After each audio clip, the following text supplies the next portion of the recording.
Oui, oui, on enchaîne. Ah bah justement, sur une autre thématique, enfin c'est à peu près la même, les Mordus du Verger proposent un geste poétique, pragmatique et convivial, une collaboration artistique avec les habitants d'un village pour dupliquer des fruitiers issus de fruitiers anciens. Et puis tout le discours, effectivement, est dans ce sens-là, avec une âme poétique un peu.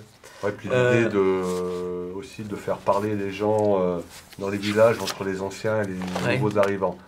Je pense que c'est beaucoup aussi lié à ça en fait. Là, le prétexte, c'est le lien. Du coup. Ouais. On va parler d'anciens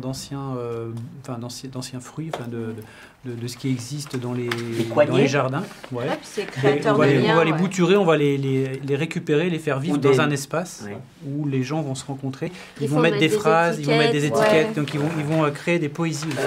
Et son slogan, c'est pas mal parce que quand même, c'est à nous d'enfruiter le monde. Ah, L'idée est moi j'ai trouvé ça super. Moi j'ai trouvé ça intéressant aussi parce que c'est de la transmission et de la transition. Et en plus il y a du lien. J'ai retenu l'idée pour ça moi. Vous allez nous parler de votre idée, les Mordus du Verger. Absolument. Alors il se trouve que j'habite dans un petit village de montagne et donc mon idée, elle est toute simple, c'est de profiter de ces vergers existants pour aller proposer aux municipalités de rencontrer les gens qui ont des vergers, de leur proposer de dupliquer les arbres qu'ils ont dans leur jardin et ces copies de les mettre dans l'espace public, donc en accord évidemment avec la mairie, et de faire pousser des nouveaux arbres qui seront donc des clones de ceux récupérés dans les jardins.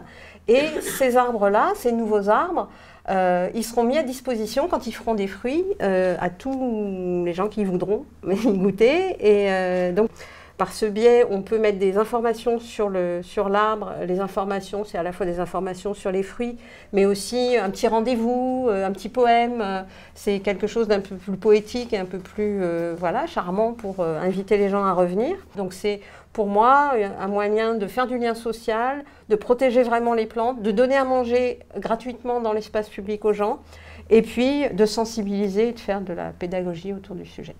C'est le problème de la résilience alimentaire. Et là, il y a peu de personnes qui, effectivement, alors peut-être que le terme est un peu, non pas difficile à comprendre, ou la sécurité alimentaire, et là, c'est quelque chose de très très important. C'est à la fois d'écrire, de sensibiliser aussi aux mots. Et, moi, je trouve que c'est goûteux aussi, les mots, c'est comme les fruits. Et voilà, c'est vraiment d'amener les gens sur des choses très simples.